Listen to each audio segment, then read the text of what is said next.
I did not expect my whole view of my boss and his wife to change because of one drunk night and a long drive home. It started at the company New Year's Eve party, the kind with cheap decorations and open bar, so management could say they did something for the team. The music was loud, the lights were low, and people were already grabbing their coats and calling rides.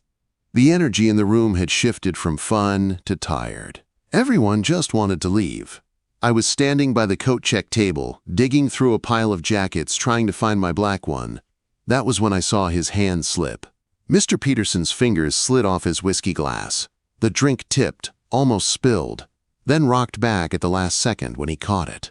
His reflexes worked just enough to save the alcohol, not enough to look normal. He was sitting alone at the far end of the bar. Mr. Peterson, my department head for the last 4 years. The man who led our meetings every Tuesday at 9 a.m. sharp. The one who signed my vacation forms and sent short, direct emails with no emojis. Ever. We were not close. He was my boss. I was just another marketing guy trying not to mess anything up. But seeing him slouched over that bar did something to my chest. His tie was loose, his top button undone. His suit jacket was draped over the empty stool next to him like a ghost had been sitting there and walked away. His shoulders were hunched, and there was a heaviness around him that I had never seen in the office. Amanda from HR walked right past him with her phone in her hand, laughing at something on the screen. She did not even glance in his direction. Kevin from operations followed, already wrapped in his winter coat. He nodded at me on his way out, and then he was gone.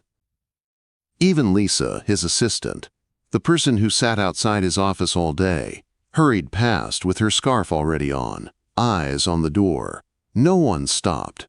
No one asked if he was okay. No one seemed to notice that our boss looked like he might slide right off that stool and crash onto the floor. My grandmother's voice popped into my head out of nowhere. Walking away is easy, she used to tell me. Staying when someone needs you, that is what separates good people from everyone else. I stood there with my hand on my jacket and my heart beating too fast. I could walk out like everyone else, pretend I did not see him, go home, sleep, and show up to work on Tuesday like nothing happened. Or I could stay. I took a breath and let go of my coat. My legs felt a little weak as I crossed the room. The closer I got, the more I could see how bad he looked. His eyes were unfocused, sliding around the room like they could not decide where to land. "Mr. Peterson?" I said softly when I reached him. "You doing okay?" He lifted his head like it weighed 100 pounds. His gaze moved past me, then back again, then finally stayed on my face. "I am fine," he mumbled. The words were thick and slow. Just fine, heading home soon. I had seen drunk people before, my uncle at family barbecues, college parties, but seeing my boss like this felt different, like I was peeking into a part of his life I was not supposed to see. "Did you drive here?" I asked.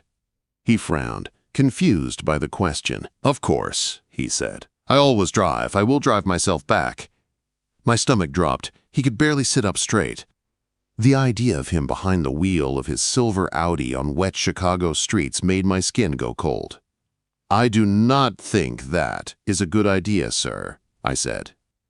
The word "sir" felt strange right then, too formal for the way he was slumped over. "I am perfectly capable," he insisted, but as he said it, he swayed to the side. His elbows slipped off the bar and he had to grab the edge to stop himself from falling. "Please," I said, "let me give you a ride. My car is outside. I am heading out anyway. You can get your car tomorrow." He stared at me for a long moment. Something in his expression shifted. The usual strict look he wore at work was gone. In its place was something sad, so tired and sad it made my throat feel tight. "You are a good person," he said quietly. "Better than most people here tonight." I did not know how to answer that, so I did not. I just picked up his suit jacket and held it out. He took it, but did not put it on. He just let it rest across his lap. Getting him off the bar stool was harder than I expected. When he tried to stand, his knees buckled. I grabbed his arm fast, my shoulder dropping under his weight. He was taller than me by at least half a foot and easily 70 pounds heavier. My legs had to spread wider to stay balanced. "Okay," I muttered, more to myself than to him. "We are going to take this slow." We made our way toward the door, one uneven step at a time. Every few steps he stopped and tried to talk. Something about the Anderson project. Something about a budget meeting next week. The words tangled together and faded into nothing. Outside, the air hit us like ice. Our breaths came out in white clouds. The parking lot was almost empty now, just a few cars under the yellow streetlights.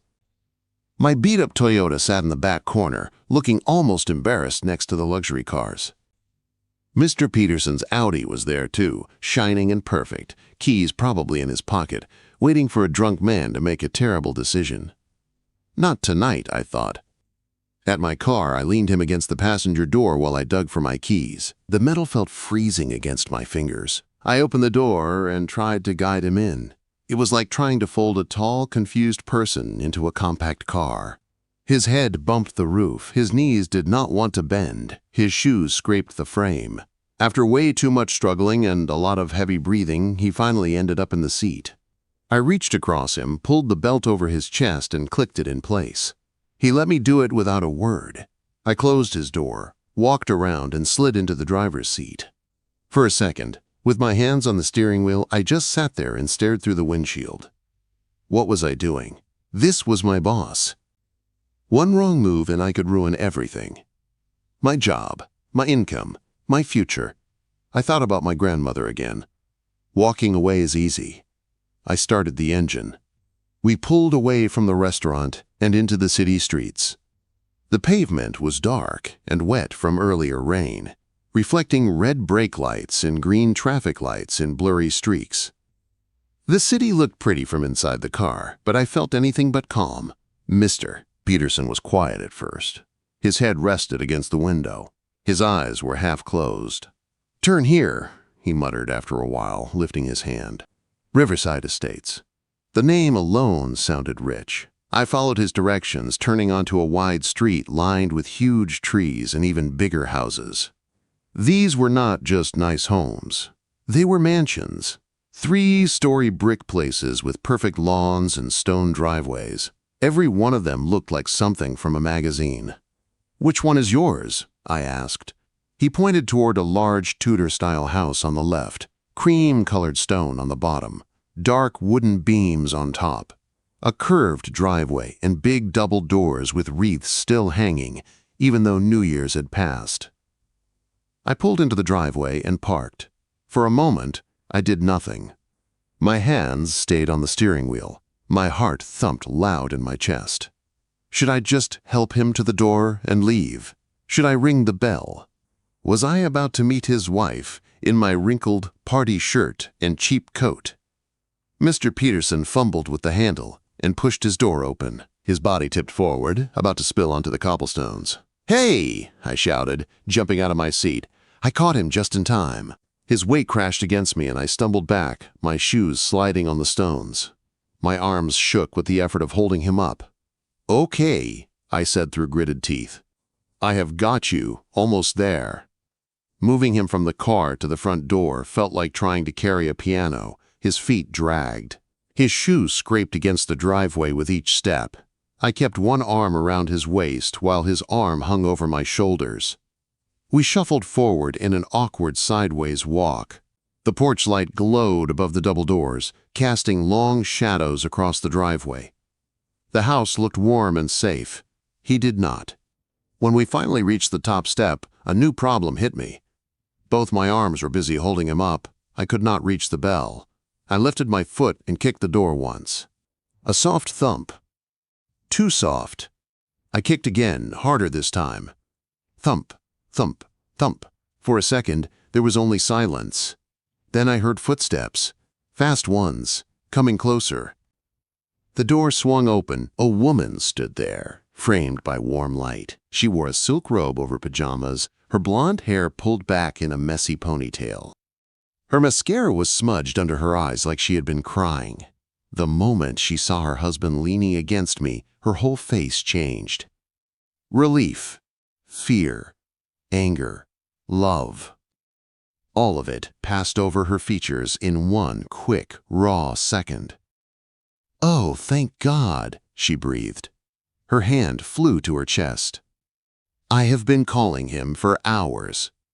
She grabbed his free arm, and between the two of us we pulled him inside. The house smelled like pine and vanilla. A tall Christmas tree shimmered in the corner with white lights and silver ornaments. Everything was elegant and perfect, except the man we lowered onto the cream-colored sectional couch. He sank into the cushions, eyes closing, breathing heavy. The woman hurried to tuck a soft blanket around him. Her hands trembled as she did it. Then she turned to me. She really looked at me. "Thank you," she said. Her voice cracked on the words.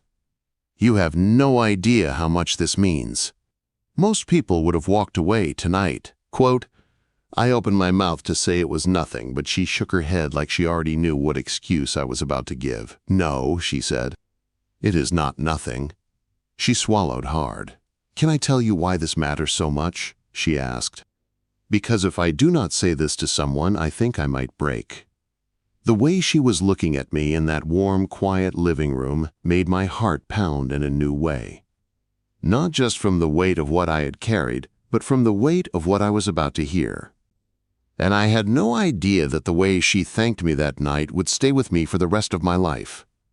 For a second, I thought about saying I should go. It was late. This was their home, their private life. I was just the guy from work who drove her husband here in a beat-up Toyota. But the way she asked that question, the way her voice shook when she said she might break, made it impossible to walk away. "Yes," I said quietly. "You can tell me." She looked past me at her husband. He was sprawled on the couch under the blanket, breathing deep, his face slack in sleep. Then she turned and walked to a big bay window that looked out at the dark street. She folded her arms around herself like she was cold, even though the house was warm. "My husband lost his brother 4 months ago," she said. "His name was Michael." I felt something twist in my chest. I had no idea. "They started Peterson and Peterson Architecture together," she went on. 18 years ago. 2 brothers with 1 drafting table and a cheap rented office. Michael was the artist. He could look at an empty lot and see the building that should be there. My husband made those buildings real. He handled the money, the permits, the schedules. They were partners in every way. She walked to a shelf near the fireplace and picked up a framed photo. She hesitated for a moment, then brought it over and handed it to me. 2 men in hard hats stood in front of a construction site, arms around each other's shoulders, grinning at the camera. One of them was a younger, more relaxed version of Mr. Peterson. The other looked a lot like him. Same strong jaw, same eyes, but with a wider, easier smile. They held a sign that said "Future Home of Peterson and Peterson Architecture." "They were so proud that day," she said softly. "They had no money, no backup plan, just this crazy belief that they could build something together." I looked from the photo to the man on the couch. It was hard to connect the happy guy in the picture with the exhausted one in front of me. "It was a heart attack," she said. "A massive one. It happened in the office on a normal Tuesday afternoon. Michael was at his drafting table, working on a medical center design. He just collapsed. My husband heard him fall. She took the picture back and set it carefully on the shelf like it was fragile. "He did CPR," she whispered. "He followed every instruction the 911 operator gave him. He breathed for his brother. He pushed on his chest. He begged him to wake up. But Michael was already gone. The paramedics said there was nothing anyone could have done." I swallowed hard. There was nothing to say to that. No words big enough. "My husband carries that day around like a stone on his chest," she said. "The grief would be enough on its own, but there is something else that makes it worse." She walked back to the window and stared out again. "They had a fight the week before," she said. "A bad one. There was a big commercial project. Michael wanted it. Your boss thought it was too risky. They said awful things they did not mean. My husband called him irresponsible. Michael said he had no vision. They did not talk for 5 days after that. 5 days of silence after 18 years of building everything together." Her voice dropped even lower. "Then Michael died. And those 5 days were suddenly the last chapter of their story. No apology, no chance to say I love you, just anger frozen in time."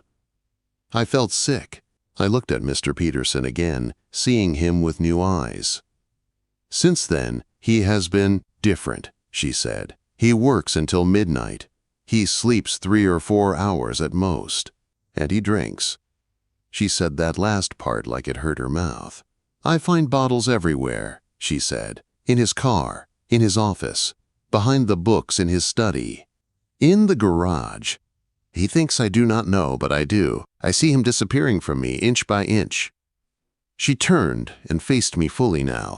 Her eyes were shiny with tears, but there was steel under the sadness. "3 weeks ago," she said, "I found him passed out in his car in the garage at 2 in the morning. The engine was still running. The garage was filling with exhaust." My stomach clenched. "If I had not woken up," she said, "if I had not gone looking for him at that exact time, I would have lost him. Just like that. Another phone call, another body, another funeral. I made him promise he would never drive drunk again. He swore he would not. Tonight, when he would not answer, all I could picture was that garage." She looked like she might crumble right there on the polished hardwood floor. "I sat by that window for 3 hours," she said. "I called and called. No answer. I imagined highway patrol calling me. I saw his car wrapped around a tree.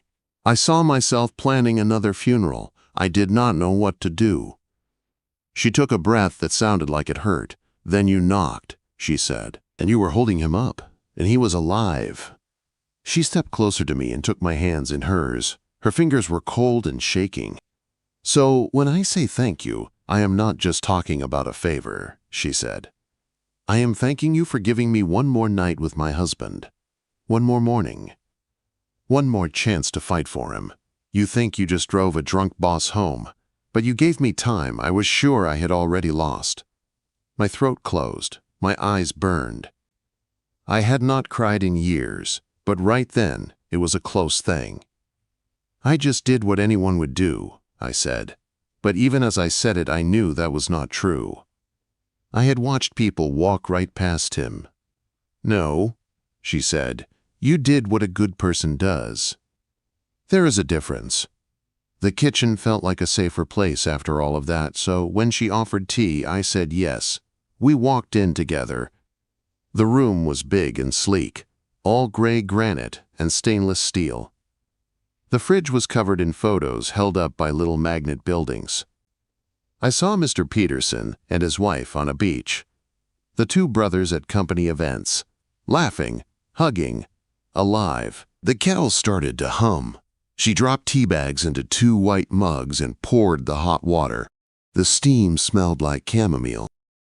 "He talks about you, you know," she said after a while. I looked up, startled. "Not by name," she added. "But he talks about someone at work who still treats him like normal. Someone who does not walk on eggshells around him. Someone who still brings him projects and ideas and jokes. I think that is you." I thought about all the times I had knocked on his office door, asking about a campaign, making small talk about the weather, just trying not to make it weird when he looked tired. I had no idea he noticed.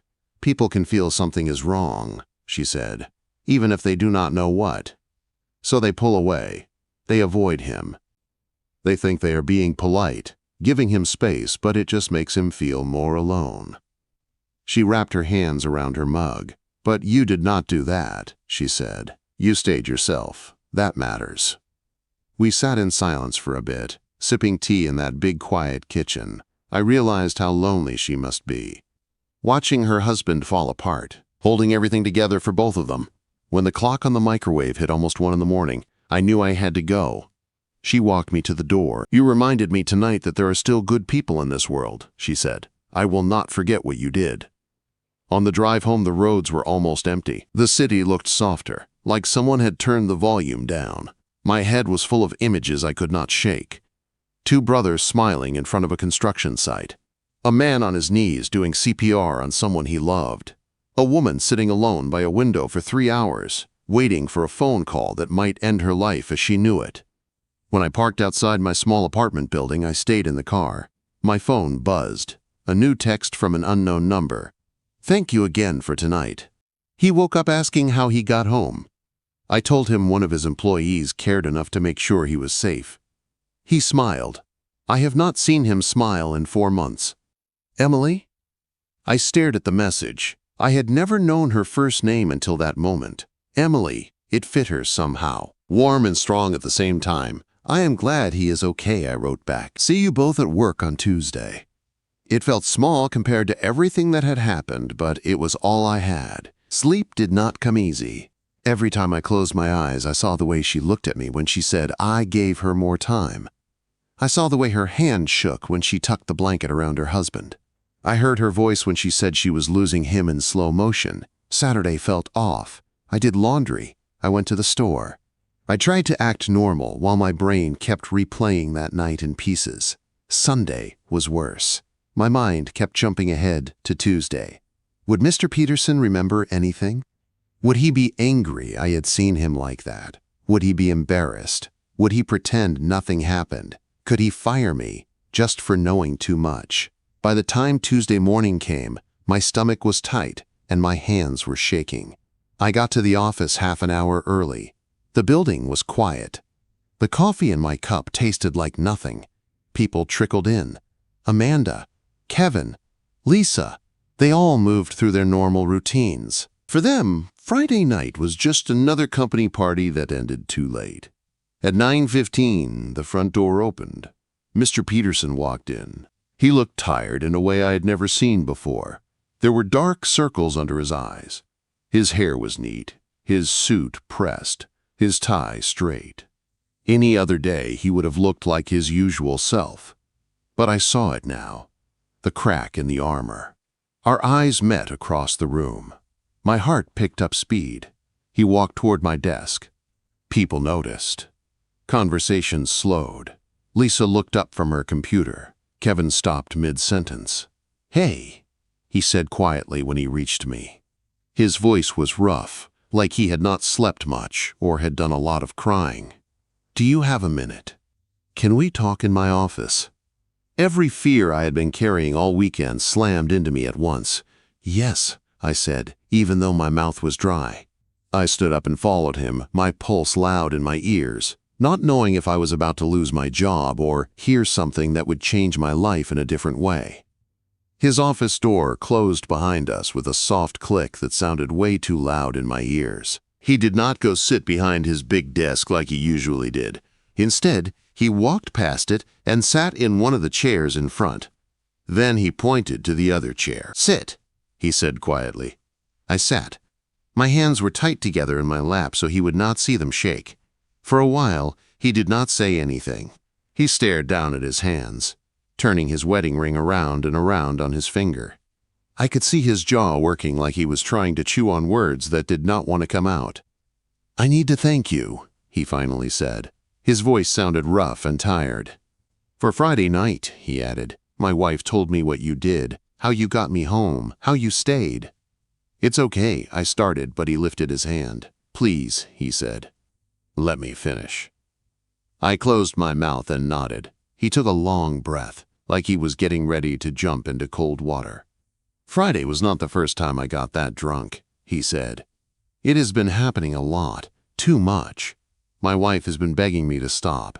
I kept telling her I had it under control." He let out a short, humorless laugh. "I do not," he said. "I really do not." Hearing the words out loud from him felt strange and heavy. This was the man who always seemed sure of everything. Now he was telling me he did not have control over his own life. "She told you about Michael, didn't she?" he asked, looking at me. "Yes," I said softly. He nodded once, like that answer hurt, but he was not surprised. "I lost my brother," he said. "I lost my best friend and business partner, all in 1 hour. I kept coming to work. I kept signing papers, going to meetings, acting like things were fine. Everyone said I was strong." He shook his head. "I was not strong," he said. "I was numb. And when the numb wore off, I started drinking to put it back." His eyes were shiny, but he did not look away. "When I woke up on the couch Saturday," he said, "my head was pounding. I did not even remember how I got home. I thought I drove. I thought I broke my promise. I thought I could have killed someone. His voice shook on that last part. My wife told me you drove me, he said. She told me you got me into the house. She told me you stayed and listened to her. Then she cried. I have not seen her cry like that since the funeral. He looked down at his hands again. We talked for hours after you left, he said. Really talked. For the first time in months. She told me how scared she has been, how she sits by the window, waiting for my car lights, how she checks the garage in the middle of the night, how she feels like she is watching me die in slow motion. There was a beat of silence. I knew I was hurting, he said, but I did not realize how much I was hurting her too. He took another breath, this one a little steadier.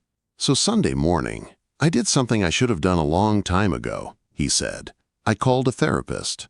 Her name is Dr. Rachel Chin. She works with grief and trauma. I have an appointment tomorrow at 4. He gave a small, tight smile that did not reach his eyes. I am scared, he said simply. I am scared that if I really start talking about that day, about Michael, about the fight, I will fall apart and never be able to put myself back together. But I am more scared of what happens if I do not try. I felt my eyes sting. I swallowed hard. That is brave, I said. Going to therapy, admitting you need help. That is real courage. He gave a quiet, broken laugh. I do not feel brave, he said. I feel like a guy hanging off a ledge by his fingers and hoping someone shows him how to climb back up. We sat there for a moment in a strange, heavy quiet that did not feel bad. It just felt real. Can I ask you something? He said. Of course, I replied. Why did you do it? He asked. Why did you help me when everyone else walked past me at that bar? You could have gone home. You could have called a cab and washed your hands of it. Why did you stay? Quote. I thought about it, really thought about it. It would have been easy to say, I don't know, but I did know. My grandmother used to say something, I said slowly. She said walking away is easy. Staying when someone needs you, that is what separates good people from everyone else. I looked up and met his eyes. I saw you sitting there alone, I said. Everyone just kept going. I could not be one more person who walked away. It did not feel right. He blinked hard. A tear slid down his cheek. He did not wipe it away this time. Your grandmother was a wise woman, he said. She tried to be, I said, my voice a little rough. He stood up, and for a second, I thought he was going to move behind his desk and end the moment. Instead, he stepped closer to me. I stood too. He did not reach out his hand to shake like in some formal meeting. He pulled me into a hug. At first I froze. This was my boss, hugging me. But then, I felt how tight his shoulders were, how hard he was holding on to me, like I was something solid in a world that kept shifting under his feet. Thank you, he whispered, for not walking away, for giving me a reason to try and fix this before it is too late. I patted his back awkwardly, then held on a little tighter. You are welcome, I said, and I meant it in a way I did not have words for. After that, things slowly began to change. He started leaving the office earlier. Not at 5 on the dot like some people, but not at midnight either. Sometimes I saw him pack up around 6 and actually go home. He put a photo on his desk that had not been there before, the same one I had seen on the shelf in his house. Him and Michael, younger, in hard hats, arms around each other. It sat right next to his computer where he could not avoid looking at it. Some mornings we ran into each other in the break room. Before, we would trade a few quick words about projects and move on. Now, he sometimes stayed a little longer. We talked about the Bears, or the weather, or how crowded Chicago trains were getting. One morning, he surprised me. Therapy is harder than I thought it would be, he said, stirring sugar into his coffee. But it is helping, in ways I did not expect. I nodded, not pushing, just listening. She keeps making me talk about the good things too, he said, not just the day he died. The fishing trips, the stupid jokes, the way he laughed. I had forgotten some of that, or buried it. His voice softened. It hurts, he said, but it hurts less alone. He looked up at me. Thank you again. he said quietly. One afternoon, about 6 weeks after the party, my phone buzzed during lunch. I was sitting in my car in the parking lot, eating a sandwich and scrolling my messages. It was from Emily. Wanted to give you an update. He has been going to therapy every Wednesday. We had dinner last night and talked about Michael for 2 hours. He cried, but it felt okay, like he was finally letting himself feel without drowning. You gave us hope when we were close to losing it. Thank you. I read that text 3 times. My chest felt full in a strange way. Here I was, sitting in an old car with crumbs on my shirt, and this message was telling me that my choice on one random Friday night had changed the path of an entire family. It was a lot to hold. You are welcome, I wrote back. I am glad things are getting better. I almost added, if you ever need someone to talk to again, I am here. But I stopped. She was my boss's wife. I was his employee. I did not want to cross lines that would make things messy. Still, I thought about her more than I expected. The way her eyes had filled with tears when she said she almost lost him. The way her voice shook when she told me I gave her more time. The way she held my hands like I was the only thing keeping her standing in that moment. I told myself it was just empathy, just caring, just being human. But there was a warmth there too. A quiet, dangerous warmth I tried not to look at too closely. 3 months after the party, Mr. Peterson asked to see me in his office again. This time, I was not scared. I had seen him cry, I had hugged him. Whatever this was, it was not about firing me. He was smiling when I walked in. A real smile, softer, lighter than I had ever seen on his face at work. I wanted to tell you something personally, he said. Emily and I went to Lake Tahoe last weekend. That is where Michael and I used to fish as kids. We scattered his ashes there. It was right, hard, but right. He looked at the photo on his desk, then back at me. I could not have done that a few months ago, he said. I was not strong enough then. Therapy helped. Time helped. But you started that path for me. I opened my mouth to say it was not because of me, but he raised his hand again. And, he said, there is something else I want to talk to you about, something that is long overdue. He walked around the desk and leaned against it, right in front of me. His expression was serious, but there was a spark in his eyes. I am promoting you, he said. Senior Marketing Manager. It comes with a raise and your own small team. You have earned it with your work, your ideas, your effort. But I would be lying if I said that night did not show me something more. My heart slammed against my ribs. Something more? I asked. It showed me the kind of man you are when no one is watching, he said. The kind of man my wife now trusts with my life. The kind of person I want leading people in this company. He smiled. Emily insisted we do something more than just say thank you, he added. She said you changed our lives, I agree. Quote, that was the moment I realized his wife's thank you was not just the tea in the kitchen, not just the text on Saturday, not just the way she looked at me that night. Her thank you was this. A promotion, a raise, a door opening in my life I never expected. And, though I did not admit it yet, something else I could feel growing slowly between us. Something quiet and warm that would make the next time I saw her feel very different. The promotion changed my life in ways I could see, and in ways I could only feel. On paper, it meant more money, a better title, and my own small team. My parents were proud. My friends joked that I was finally a real adult. At work, people started asking my opinion more. I got invited to meetings I used to only hear about secondhand. But under all of that, something else had shifted too. Mr. Peterson was different now. Still strict about deadlines, still serious when it came to clients, but softer around the edges. He smiled more. He asked people how they were doing and actually listened. He went home at a decent hour. Once, I saw him leave at 5:30 with a small paper bag in his hand.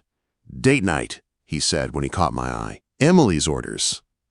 I smiled back and watched him walk out, and for the first time, he did not look like a man running from his life.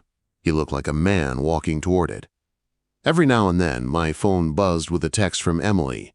First family dinner with no drinking. He toasted his brother with water, and we all cried. Thank you. He just came back from therapy. He told me a story about Michael the First had never heard. I feel like I am meeting both of them again. Today, he laughed so hard he had tears in his eyes. I just wanted you to know. I always wrote back something simple. That is great. I am happy for you both. He is doing the hard work. He deserves that peace. But every time her name popped up on my screen, my chest did that strange, warm twist again. I saw her only a few times. Once when she dropped off lunch for him, and he pulled me into his office to introduce us properly. "This is the man who saved my life and my career," he said, smiling. She laughed and told him to stop embarrassing me. But when our eyes met, there was something in her look that said she had not forgotten that night in the living room. Neither had I. Months passed. Chicago moved from winter to spring. From gray slush to actual sun, Mr. Peterson kept going to therapy. He talked about Michael without breaking apart. His drinking slowed to almost nothing. At the office holiday planning meeting, he poured himself sparkling water, and nobody said a thing. On a warm Friday evening in June, my phone buzzed again. It was Emily. "Hey, this is a little last minute, but we are having a small cookout tomorrow night. Just a few close friends. Mark, for the first time I saw his first name, really wants you there. He says you are part of the reason we are still us. I would love if you could come." Part of the reason we are still us. I stared at the words. Then I typed back, "I will be there. Just send me the time." Quote. Saturday evening, I found myself driving down the now familiar street of Riverside Estates, except this time my hands were not shaking on the wheel. I parked in front of the Tudor-style house and sat for a second, looking at it. Last time I had stood here, it was freezing. My boss was half-conscious, and his wife's eyes were full of panic. Now, I could smell grilling food and hear faint music from the backyard. Emily opened the front door before I could knock. She was wearing jeans and a light blue top, her hair down in soft waves instead of pulled back in a messy rush. She looked younger, lighter, like someone had taken a heavy backpack off her shoulders. "You made it," she said, smiling. "Wouldn't miss it," I replied. She led me through the same living room where we had laid her husband on the couch. The Christmas tree was gone now, replaced by plants and sunlight. The house felt the same and completely different at the same time. The back door opened onto a wide patio in a yard with string lights hanging overhead. A grill smoked off to the side. A few people from work were there with their families. Kids ran across the grass, chasing bubbles. Someone had set up a small speaker playing soft rock. Mark stood by the grill flipping burgers, a spatula in one hand, a glass of iced tea in the other. "Hey," he called when he saw me. "There he is." He put the spatula down and came over to give me a quick hug. "Glad you came," he said. "Eat a lot. I bought too much food." Emily told me I always overdo it. She is probably right. He grinned and walked off to joke with one of our coworkers. Emily handed me a plate and pointed me toward the food. We ate, we talked, we laughed. The evening felt easy in a way I was not used to. No formal conversation. No careful tiptoeing around grief. Just people enjoying being alive. Later, after the sun dipped low and most of the guests started packing up their kids and coolers, I found myself alone at the patio table, staring at the soft glow of the string lights. The air was warm. Crickets started their slow song in the bushes. "Can I steal you for a minute?" I looked up. Emily stood by the sliding door, one hand on the frame. "Sure," I said. She led me back into the house, but not to the living room this time. We walked into the kitchen. It looked the same, but there were fresh flowers on the island and fewer bottles on the counter. She set a glass of water in front of me and leaned back against the opposite counter. "You okay?" I asked. She nodded, then shook her head, then let out a short laugh. "I am," she said, "but I also have something I need to say, and I have been trying to find the right time all night." My heart beat a little faster. "What is it?" I asked. She looked toward the doorway like she was making sure Mark was nowhere near. He was still outside, laughing with someone as they put away chairs. "When we invited you tonight," she said, "it was not just because Mark wanted to thank you again. It was because I did too, in my own way." "You already thanked me," I said softly. "More than enough." "No," she said. "I told you thank you." "That is different." She took a breath. I want you to understand what you actually did, she said. That night, I thought I had already lost him. In my head, I was planning what I would tell people, how I would survive alone, how I would live in this house with all these memories and no Mark. Her fingers twisted together. And then you showed up at my door with him half falling out of your car, she said. You carried him when he could not walk. You let me cry in front of a stranger. You listened to things you did not have to hear. You gave me a few more hours with my husband. Those hours turned into months. Tonight turned into this little party in the backyard. She swallowed. You changed the direction of our lives, she said simply. You changed mine. I felt my throat tighten. I just did what? What good people do, she finished for me. I know, I remember. She pushed off the counter and stepped closer. Not too close, but closer than before. Her eyes met mine, and for a second, I saw all the nights by the window, all the fear, all the slow, hard healing. There is something else, she said, and I am going to say it because it has been in my chest for months, and I trust you not to make it complicated. My pulse hammered in my ears. Okay, I said quietly. When things were really bad, she said, I stopped believing in good men. Not just as husbands, but as people. I watched my husband disappear into pain. I watched his friends pull away. I watched coworkers avoid him.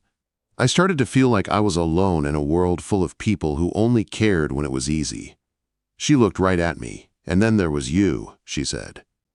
This young guy from his team who could have gone home, who could have said it was not his business, but who stayed, who carried him, who listened to me pour my heart out without looking away.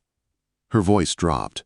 I need you to know that you did not just give me back my husband, she said. You gave me back my faith that there are men who care when it is hard, men who stay, men who are safe. Heat flushed my face. I did not know what to do with words like that. Emily, I said, my own voice unsteady.